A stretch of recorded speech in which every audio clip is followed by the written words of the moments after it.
Turabaramukije cane bene data bakunze b'ikiganiro umutima w'ubugingo, amahoro y'Imana niyo tubifurije ngo ashishikare kubana namwe mwese. Turabahaye rero kandi ikaze mu kiganiro umutima w'ubugingo cuno munsi, aho mutaramenya na jewe mwene so Janvier Manirambona, aba ari jewe nsanzwe ndabatunganiriza kino kiganiro umutima w'ubugingo, kandi nkaba ari jewe nsanzwe ndakibashikiriza. Ndafise amajambo rero ngomba ko dusangira, ariko imbere yuko tuyasangira n'amajambo tubona muri Zaburi 137. Nagomba ngo tubanze dusenga Imana, twiragize Imana, tunayishimire ko twongeye kano karyo keza kugira ngo tuganire, hanyuma bikunde uyu mwanya tugiye kumarana tuganira kwa no majambo, ntubu mwanya w'impfagusa, ntubu mwanya atacukuramwo, ariko ubu mwanya bigira kimaze kuri twebwe twese duhuriye muri ino video. Dusenga Imana, twiragize Imana. Mwami Yesu, turagukengurukiye cyane, turagushimiye twemereye kuganira n'abantu bakunzi ba bino biganiro bisanzwe bitambutse kuri Mbonesha Kure na Mbidaheta TV. None rero turaguhaye kaze ngo uganirize imitima yacu uciye mu majambo tugiye kuganirira muri kino kiganiro. Ndakwinginze ngo ubwenge buva kuri wewe n'amajambo ava kuri wewe bimanuke aha hantu mu izina rya Yesu, kugira ngo umuntu wese ariko arakurikirana kino kiganiro yumvemwo ibimuhembura, ibimuhindura, ibimukomeza mu izina rya Yesu, bimubera impamba yo gushishikara kubandanya n'urugendo ruja mu ijuru. Ibyo ugomba byose bitureko mu izina ryawe ryera Kristo Yesu, no tutavyo tubyizeye, amen. Nuko rero reka dusome ya majambo nababwira yuko tugomba ko dusangira, abonekana mu gitabo c'amazaburi, Zaburi 137. Dusoma duhereye ku murongo wa mbere, dusoma imirongo 6 ya mbere, turabe ico ayo majambo atubwira.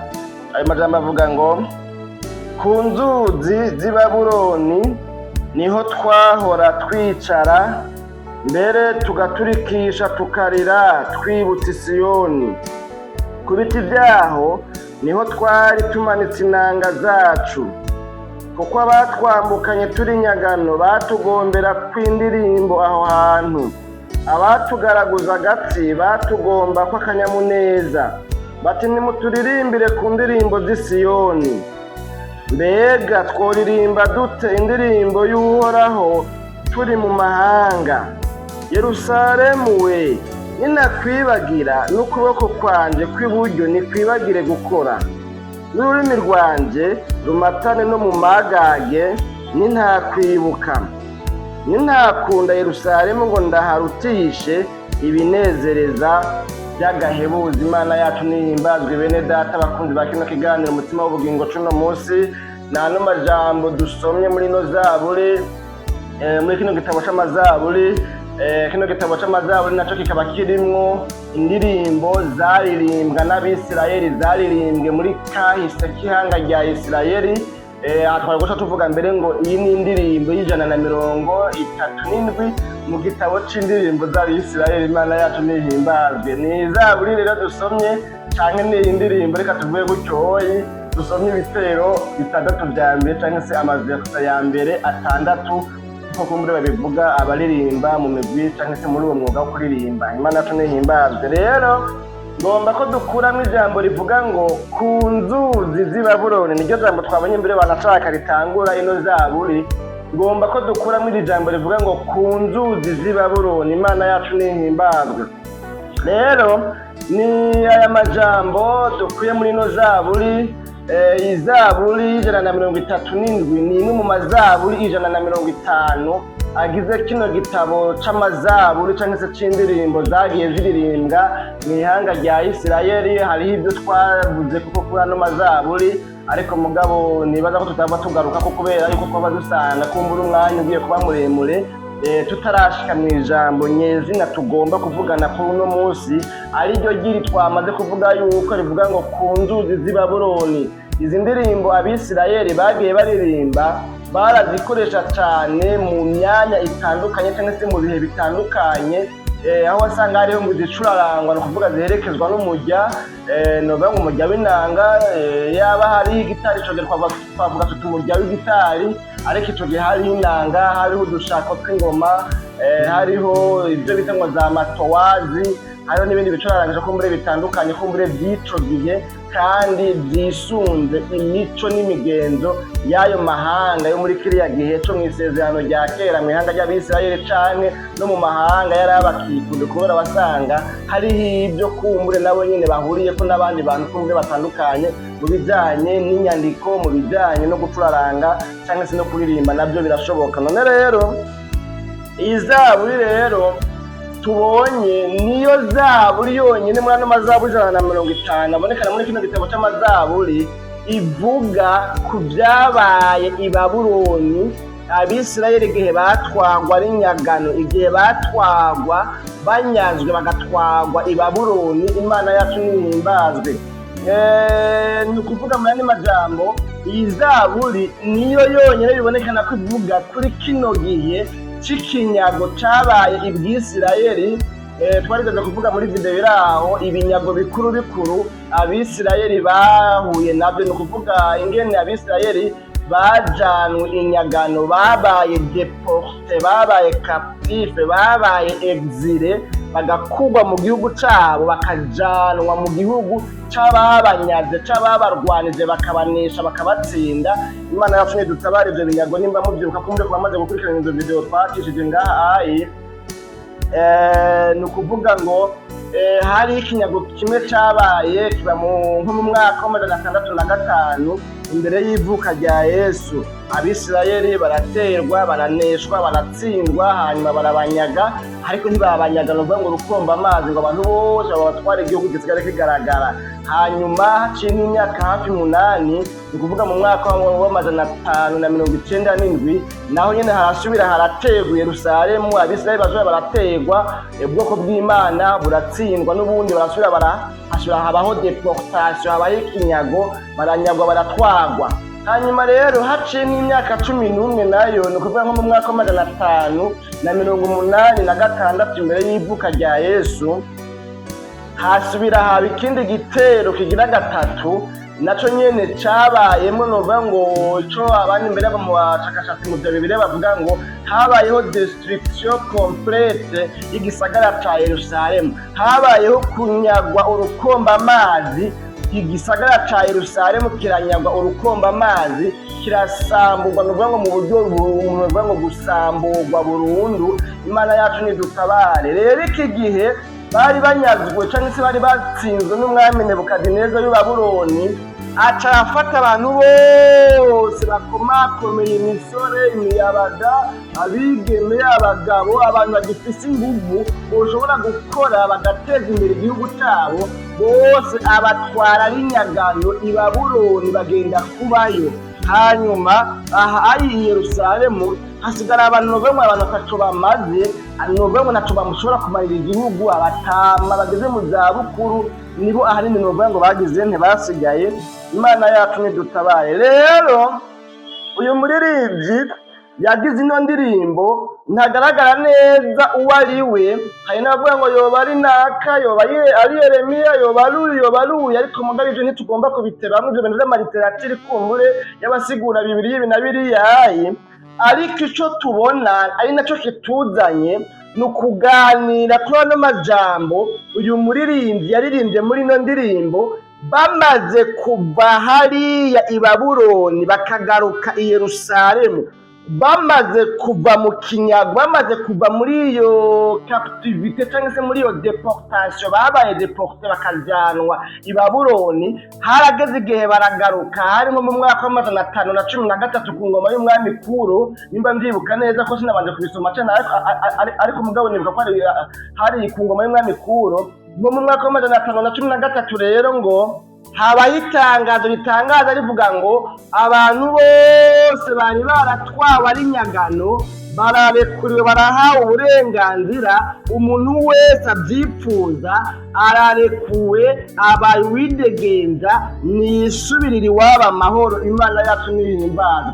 Ico gihe rero muri uwo mwaka wa 513 rero ku ngoma y'umwami Kuro baca barasubizwa iwabo, basubira iwabo Abisirayeli. Iyi ndirimbo rero dusomye yaririmbwe, yabayeho, yafonzwe, yanditswe, yakompojwe n'uyu muririmbyi inyuma baramaze kuva muri ca kinyago baragarutse i Yerusalemu, Imana yacu nihimbazwe.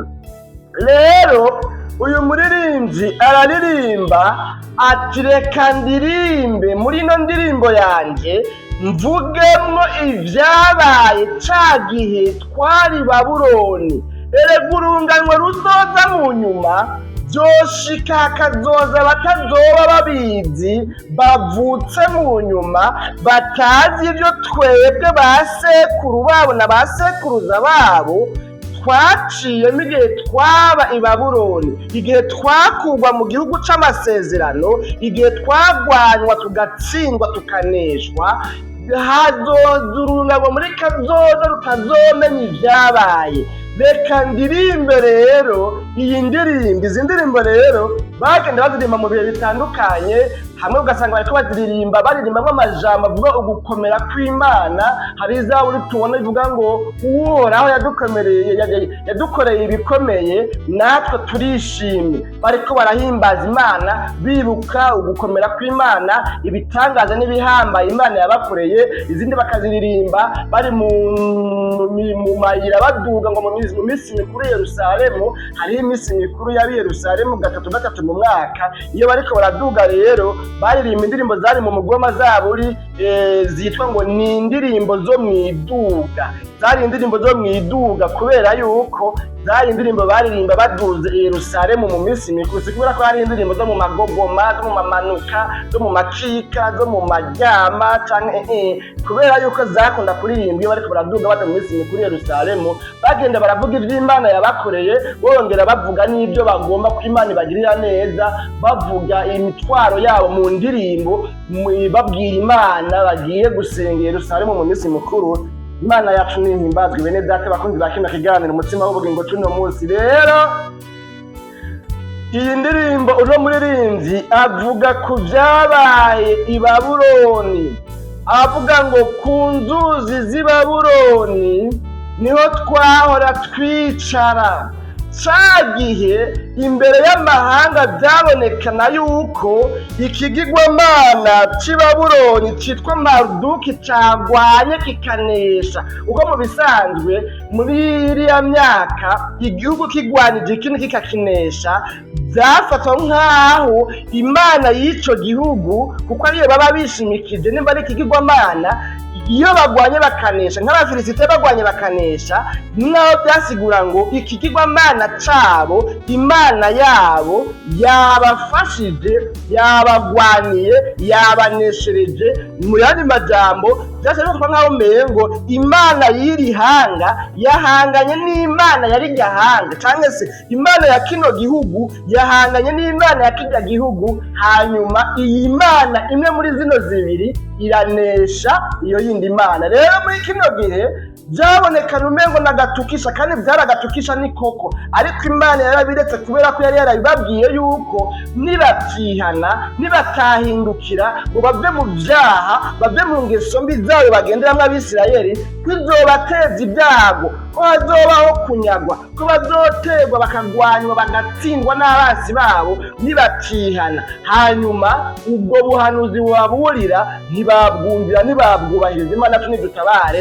Imana rero irabareka baraneshwa, hama batwagwa ari nyamukira mu gihugu c'i Babuloni. rero iki gihe batsindwa byabonekana nk'aho umengo iki kigirwamana cyangwa se iyi Mana y'Abanyebabuloni yitwa Maruduki niyo yatsinze, yanesheje ya Mana y'Abisirayeli isanzwe izwi nk'aho ariyo Mana umuremyi w'ijuru n'isi. urumva ko byari bibabaje cyane kandi karagatukisha. Imana yacu nidutabare. bene data bakunzi ba kino kiganiro umutima w'ubugingo cuno munsi, uyu rero uyu muririmbyi mwene data, uyu mugenzi wacu aravuga ngo ku nzuzi z'i Babuloni rero ca gihe twanyagwa tugatwagwa i Babuloni mu gihugu c'abanyamahanga, ca gihe twagenda tukamarayo imyaka n'imyaka, iki gihe ku nzuzi zaho. Ico gihe ngo harabaho amafureve, harabaho amariviyere, hakaba n'amakano d'irrigation, novuga ngo amakano, novuga ngo artificiel, kwita kuntu baca imigazo kugira ngo ivomere imirima, imyaba, ahantu atamazi ahari. Rero ngo mu mico yaho canke se y'ico gihe, iyo bari mu kigandaro, iyo bababaye, iyo habaye novuga ngo ikibazo, novuga ngo dufate ikigandaro muri rusangi, ngo baricara hamwe ku kigandaro, hanyuma ntiharirimbe indirimbo z'umunezero, wundi yavuze ngo sindirimba ncura intimba, ngo ahubwo ngo bakaduka barira, uwushoboye kurira wese akarira, abandi bakitantabulira kubera imitamana yabo. Usomye mu isezerano rya kera uzobona ahantu henshi havuga iryo jambo, aho wasanga umuntu ababaye ahuye n'icago, yumvise inkuru imubabaza, yumvise ko umwana wiwe yapfuye, yumvise ko umuntu yakunda cane apfuye, ngo aca yitantamurira ko umutamana wiwe, agaca yirirwa atariye, akirirwa ararira, akikumbagaza mu vyondo, mu munyota hasi, mu kuvuga akambara amagunira kugira ngo yerekane yuko ababaye. Imana yacu nidutabare bene data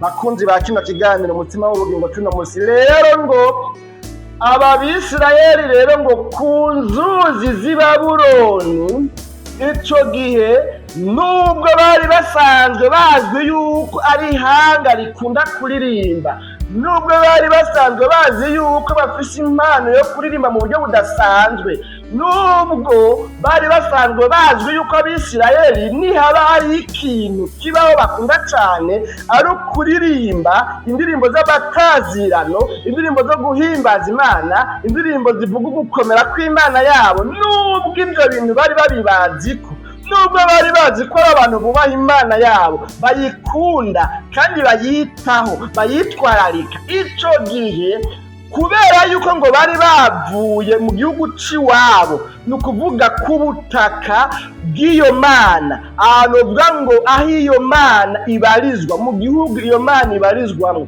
kubera yuko bari bavuye novuga ngo mu gihugu c'ubwiza bw'Imana bakagenda mu gihugu c'ikinyamahanga gitwagwa kiganzwemo, ni ukuvuga ngo munsi y'uburongozi bw'ikigirwamana citwa Maruduki c'i Babuloni. Ico gihe ngo ntivyakunda ko baririmba, mu yandi majambo bavuga bati mbega tworirimba gute indirimbo z'Uhoraho mu gihugu c'ikinyabyaha, ahantu haduzwe ibendera ry'ikigirwamana Maruduki, Imana yacu ikomeye ihambaye, yayindi yavuga ko icubahiro cayo atawundi bazogisangira, twobishobora gute kuririmbira indirimbo zihimbaza izina ry'Imana tukayihimbariza ahatariho? Erega ikibanza turimwo ni ikibanza henjwanyable, turi mu kibanza ca kure, turi mu kibanza kitarimwo rezo y'Imana yacu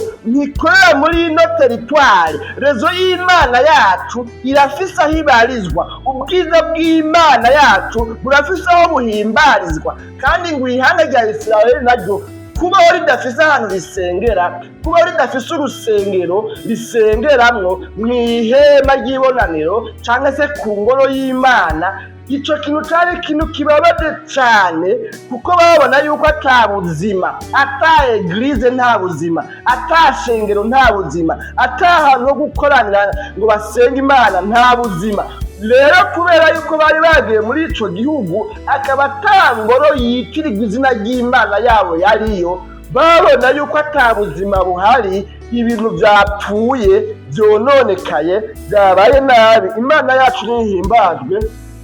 Bene data bakunzi ba kino kiganiro umutima w'ubugingo cuno munsi, no muririmbyi rero avuga ngo ku nzuzi z'i Babuloni niho twahora twicara, mbere tugaturikisha tukarira, twibutse Siyoni. Ico gihe abatwambukanye turi nyagano batugaraguza agati, baradushimanga, baradutyoza, baraduhema, bakaza bakatubwira ngo nimuturirimbire baza kuri za ndirimbo z'Isiyoni, za ndirimbo mwahora muririmba, twarumvise yuko muririmba neza, twarumvise yuko muhibongoza neza, turabazi yuko mufashe mucuraranga umudiho w'indirimbo zo guhimbaza Imana yanyu biryoheye ugutwi, nimuturirimbire none basha, turirimbira kuri za ndirimbo z'Isiyoni. Hanyuma Abisirayeli ngo bagaturikisha bakarira bibutse ibihe bigeze kubamwo byo guhimbaza Imana mu buryo bwiyaguye, bakibuka yuko ibyo barimwo ari ibihe bibi byakwezwe nuko batumviye Imana yabo, bakibuka yuko bari mu kibanza ca kure, bari mu kibanza Imana itarashakamwo kubera ari ingaruka mbi z'ibyaha bagendeyemo, ngo bagaturikisha bakarira, novuga ngo mu yandi majambo imyaka yose bamazeyo, kuko ico kinyago canke se iyo deportation nk'uko byavuga mu buhanuzi, byavuga yuko muri rusanyi bazomabayo hafi imyaka 70 mu kinyago bari i Babuloni, baratwawe ari nyagana. Imana yacu nidutabare. Rero bamaze ico gihe cose barira, bagandaye, bababaye, Imana yacu nidutabare, ngo bakagaraguza agati, hanyuma nabo bakavuga ngo mbega tworirimba gute indirimbo z'Uhoraho turi mu mahanga. Erega ibihe turimwo si ibihe byo kuririmba, ibihe turimwo ntibyokunda ko turirimba, ibihe turimwo ahantu turi siho twategerezwa kuba, ibi bihe turimwo n'ibihe by'umubabaro, ibi bihe turimwo n'ibihe by'amagorwa, ibi bihe turimwo turatangatanzwe hirya no hino n'ibihe n'amasirkonstansi n'amakondisiyo y'ubuzima atatwemerera kuririmba. Twaranyazwe, twarakuwe mu mwanya twarimo, twarakuwe mu kibanza Imana tugombamwo, twarakuwe mu bwiza bw'Imana. Ahantu turi si mu bwiza bw'Imana, ahubwo ni mu butware bwa Satani, ni mu butware, ni munsi y'uburongozi bw'ikigirwamana Maruduki. Ico naco twebwe ntibikunda ko twoduza ibendera ryo guhimbaza Imana turi kuri teritware yacu. Imana yacu nidutabare. Hanyuma rero uyu muntu rero yavuze muri ino ndirimbo yiwe avuga ngo mbega tworirimba gute tworirimba gute indirimbo y'Uhoraho turi mu mahanga, tutari aho twategerezwa kuba. Imana yacu nidutabare. Bene data bakunzi ba kino kiganiro umutima w'ubugingo cuno munsi, ku nzuzi z'i Babuloni, uyu muririmbyi aririmba yibuka yongera yibutsa n'abantu. Ku nzuzi z'i Babuloni niho twari tugorewe, sinzovyibagira, sinzigera nibagira ibihe bibi twaciyemwo, cagihe tutahimbaza Imana, cagihe twari twaranyazwe. Aca aravuga ngo rero avuga amajambo avuga ngo Yerusalemu we, ninakwibagira n'ukuboko kwanje kw'iburyo nikwibagire gukora Imana yacu nidutabare. Ibyo bintu ni koko byarabaye, ariko ko twatomboye tukabivamwo, kuko iyi ndirimbo yaririmbwe byaramaze guhinduka, ko twatomboye tukabivamwo. Ubu niyemeje gukorera Imana yacu, niyemeje kuzoyubaha, niyemeje kuyikurikira, niyemeje kuyiba hafi. Yerusalemu we, ninakwibagira, ninapfa nsubiye kwibagira izina ryawe, ninapfa nsubiye kwibagira ubwiza bw'Imana, ninapfa nibagiye Imana yacu, n'ukuboko kwanjye kwibagire gukora, ndarahiye ndashizeho isezerano hagati yanjye n'Imana ko ntazosubira kwibagira Imana. Imana yacu nihimbaye. Muyandi majambo niho aravuga ngo ko natomboye ngacika ku icumu, ko natomboye singweyo muri bya bihe bibi twarimo, bya bihe by'umubabaro, bya bihe by'ikigandaro, bya bihe ko natomboye singweyo.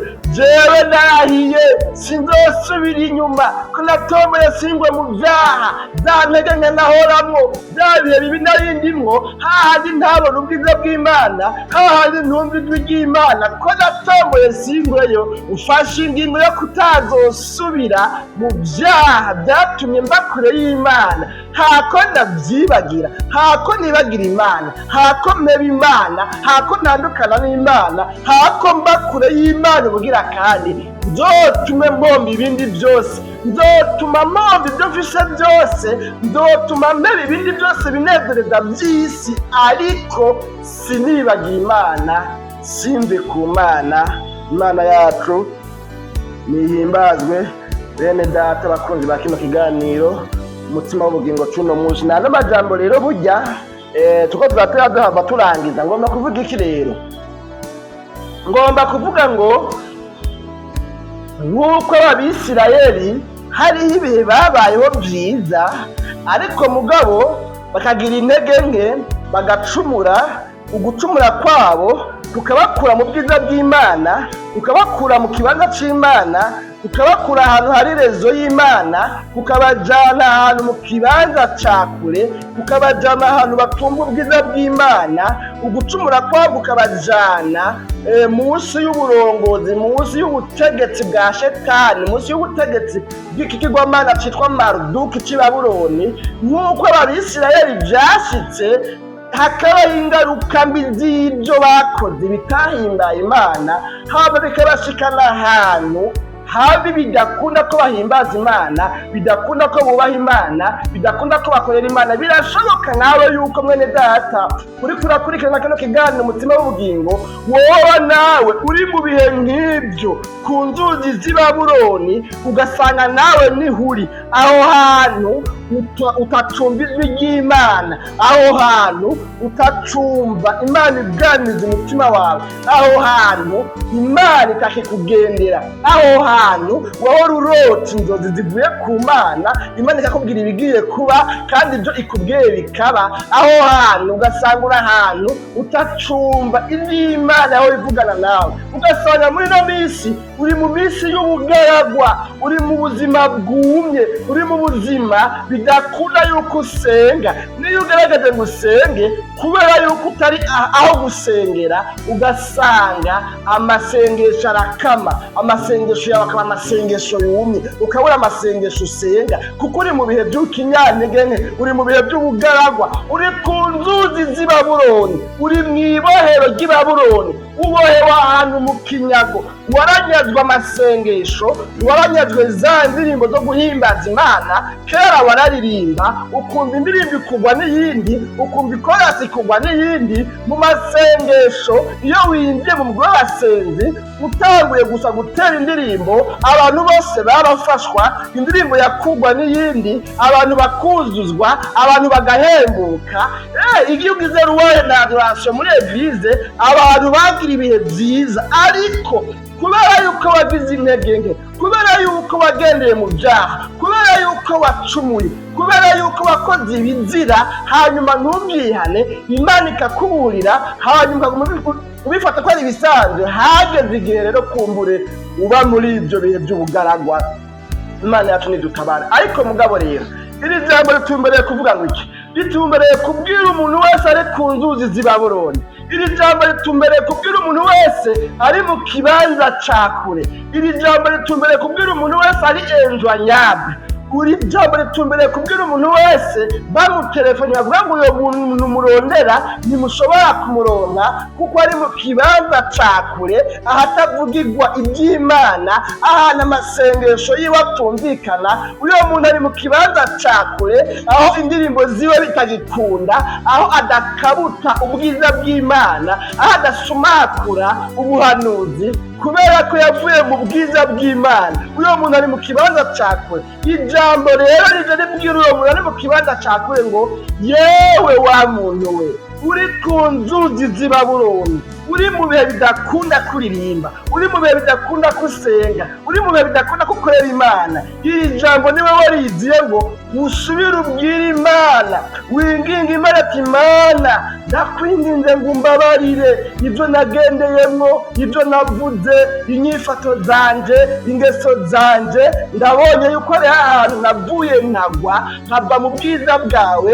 none ndakwinginze ngo umbabarire, ndakwinginze ngo umpindure. Iri jambo agomba kukubwira ngo wihane, uraba ahantu hazananye ico kibazo kugira ngo umwaka wawe nk'uko Abisirayeli hageze igihe kuri rya ngoma y'umwami Kuro muri rya mwaka w'513 imbere y'ivuka rya Yesu, hakaba itangazo rirekura Abisirayeli ngo igihe canyu kirageze, nimuve mu buretwa, nimuve mu buja, nimuve ku nzuzi z'i Babuloni, nimuve mu kinyago, nimuve mu ngoyi, nimucitwa imbohe ukundi, murarekuwe, umuntu wese niyisubirira iwabo agenda amahoro, asenga Imana yiwe, nta ngorane nta kibazo, mwese muronse umwidegemvyo, umuntu wese agomba nagenda Imana tumwigitabara. Nuko ico gihe rero cageze, nawe bivuga ngo igihe cawe ni ikinyene.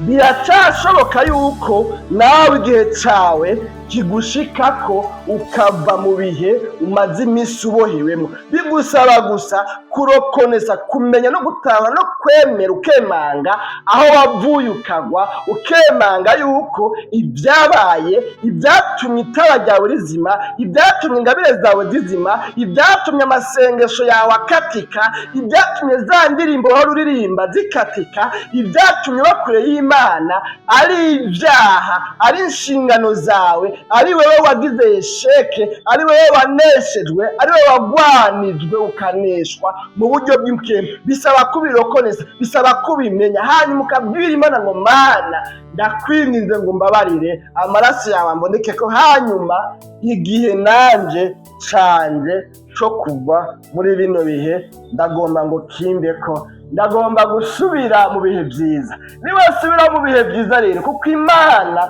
yiteguye kubigusubizamwo, Imana yiteguye kugusubiza mu bihe byawe byiza. Niwasubirayo rero umere nk'aba Bisirayeli. Uyu muri Isirayeli aravuga ngo ninabyibagira n'ukuboko kwanjye kwibagire gukora, mwene majambo niyemeje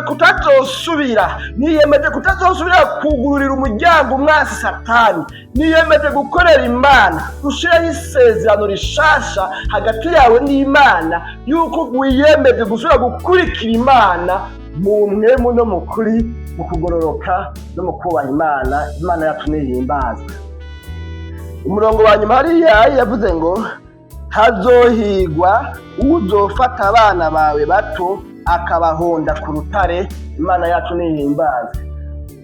Yariko aravuga kuri uyu Babuloni avuga ngo hazohigwa uzofata abakomoka muri Babuloni akabahonda ku rutare, no kuvuga akabatsinda, agatsinda ingeso z'i Babuloni, agatsinda ubutware bw'i Babuloni, agatsinda ingoma y'i Babuloni. Imana yacu nihimbazwe. N'umuhigwe rero umuntu amaze iminsi muri bino bihe by'ubugaragwa, umuntu yari yumva amasengesho yakamye, umuntu yari yumva ijwi rya mwemu yari takivugana nawe, umuntu yari amaze igihe no kurota inzozi zivuye ku Mana bitari bigihari, umuntu yari amaze iminsi yumva no kuririmba bidakunda, gusenga bidakunda, inzara n'inyota byo kugororoka byareze muri we. Uyu muntu ariko abyumvise agaca yumva yo kwinginga Imana, ayisaba ngo imubabarire, ayisaba ngo usubire imwemere kugira ngo bikunda bye muri bino bihe. Uyu muntu ni muhigwe, kuko mu yandi majambo afashe ingingo imushikana ku kunesha ibyaha,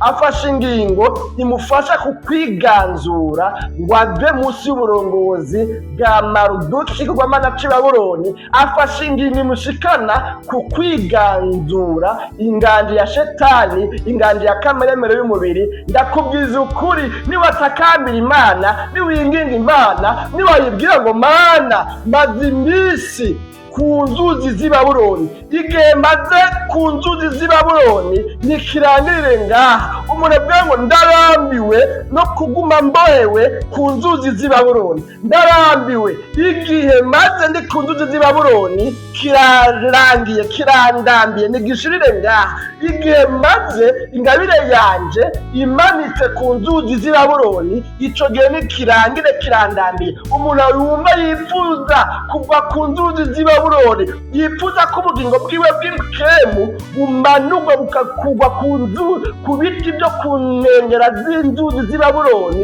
bukagaruka bukaba ubwiwiwe. Umuntu yifuza yuko ingabire ziwe ziva mu byaziboshe zigasubira zigakora zikaka nk'amatara zikamurikira abari mu mwiza, uyo muntu n'umuhirwe, kuko niyabisaba niyabirondera aciye bugufi agahitamo kwihana ibyatumye anyagwa ibyo yari afise mu buryo bw'imukemo, Imana yiteguye gushiraho itangazo rivuga ngo umva, igihe cyawe kirageze, igihe cyo kuba i Babuloni, igihe cyo kuba mu buja, igihe cyo kuba imbohe, igihe cyo kuba ku nzuzi z'i Babuloni, igihe cyo ko ingabire zawe zimaze ibihe iminsi zimanitswe ku biti byo ku nkengera z'inzuzi z'i Babuloni, ico gihe kirarangiye. Jewe umwami kuro, mu yandi majambo, jewe umwami Imana ishobora byose, ico gihe mbere nsubira inyuma gatoya ngo icagezwe c'Abamedi n'Abaperesi ngo cari icagezwe kidahinduka. Ashinze ingingo yaba ari iyo nyene ntiyahinduka, ni ukuvuga ati itegeko gushirwa mu ngiro. None rero jewe Imana, jewe umwami w'abami, ndashizeho itangazo yuko wa muntu yikosoye, yihinduye, yihanuye, yasabye imbabazi, kandi uwihanye wese arababarirwa. Nanje mfashe ingingo ntabanduka idahinduka yo kumukura mu gihe c'ubugaba yari amazemo iminsi. Nshizeho ingingo ivuga ngo ibihe by'impemburo ntibisubire kuba muri we, amen. Ibihe by'umugisha ntibisubire kuba muri we, ibihe byo kurota inzozi ziva ku Mana ntibisubire bibe muri we, indirimbo ntizisubire zidudubize, amasengesho ntasubire abe muri we yagutse, ntasubire abe mu bihe by'umugisha. Uyu muntu Imana icimugirira neza. None rero sinzi, wisuzumye ukaraba, mbega ubona woba umaze iminsi ku nzuzi z'i Babuloni, aho hantu wohewe, aho hantu ho mu ntege nkumaze iminsi, aho hantu utakikunda gusenga, niyo ugize gusenga ikiroresha rigutwara, aho hantu hakubujije gusoma ijambo ry'Imana, kandi ijambo ry'Imana ari uwo mutsima w'ubugingo. Ubu ugize gusome wumva no kubitahura utabitahura, kare ubisomye warumva umengo ntiwogabanya, ntiworeka, ntiwohagarika, warumva uguma wigishwa na mukemere, warumva ko ijambo ry'Imana riryoshe. Aho hantu umaze iminsi ijambo ry'Imana ritakikuryohera, aho hantu umaze iminsi utakimenya ibiryoshe n'ibibishe, aho hantu ni ku nzuzi z'i Babuloni, aho hantu harabishe kuba, aho hantu ni mu kigandaro, aho hantu ntiharyoshe kuba, aho hantu siho wagenewe kuba. Aho hantu mwene data ukwiye kuhava, urakwiye gufata ingingo ukavuga ngo kama mbaya bigombe bimere gute, ndiyemeye kwiheba, ndahevye amagara, ndagomba mpombe ivy'i Babuloni, ngarukana umunezero mu buryo bw'imukemu, sibire kuba mu bihe vyiza hagati yanje n'Imana. Aho hantu maze iminsi rero ni ku nzuzi z'i Babuloni, kandi ku nzuzi z'i Babuloni ntibaririmba, ku nzuzi z'i Babuloni inanga ziramanikwa, ku nzuzi z'i Babuloni ingabire ntizikora, ku nzuzi z'i Babuloni mpemu iranaganira n'abantu, kubera ku nzuzi z'i Babuloni ni mu vyaha, ni munsi y'uburongozi bwa Shetani.